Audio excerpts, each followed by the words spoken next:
अगर सलार गाजी की याद कराते हैं तो बिल्कुल नहीं होगा।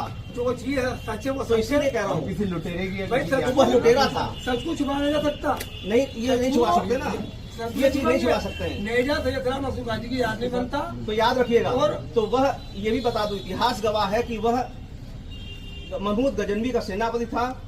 उसने सोमनाथ को लूटा था, कत्लेआम किया था पूरे देश में। इतिहास जानता है किसी भी लुटेरे के याद में यहाँ कोई भी मेले का आयोजन नहीं होगा।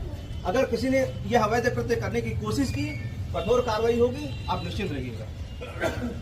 किसी भी लुटेरे, फिर कह दूं, किसी भी लुटेरे के प्रति आप अगर कहेंगे कि ये बहुत अच्छा है, बड़ा अच्छा दर्जा वाला है, तो बिल्कुल नहीं माना जाएगा। देश के प्रति जिसने भी अपराध किया है उसका साथ कोई देगा, वो भी देशद्रोही है।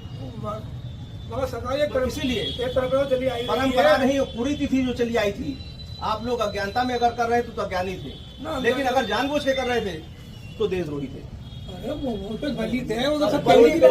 बताइए ना, जो पूछ रहा हूँ, वह सेनापति था कि नहीं गजनवी का, उसका सगा भांजा था कि नहीं था? सगा भांजे थे, मगर उनकी सोमनाथ को लूटा था कि नहीं लूटा? जब सोमनाथ को लूटा, आप भी कह रहे सही है, तो इस देश के प्रति उसने अपराध किया था। इस देश के प्रति अपराध करने वाले को कहीं भी बख्शा नहीं जाएगा, कोई नेजा नहीं गड़ेगा। एक बार बता दूं, सुनो क्या नेजा नहीं गड़ेगा तो नहीं गड़ेगा। देश के प्रति जिसने अपराध किया है, आप भी कह रहे हैं सोमनाथ लूटा था, जब सोमनाथ को लूटा था तो लुटेरे की याद में बिल्कुल नेजा नहीं गड़ेगा। याद रखिएगा, अगर गड़ा तो राष्ट्रद्रोही हैं आप।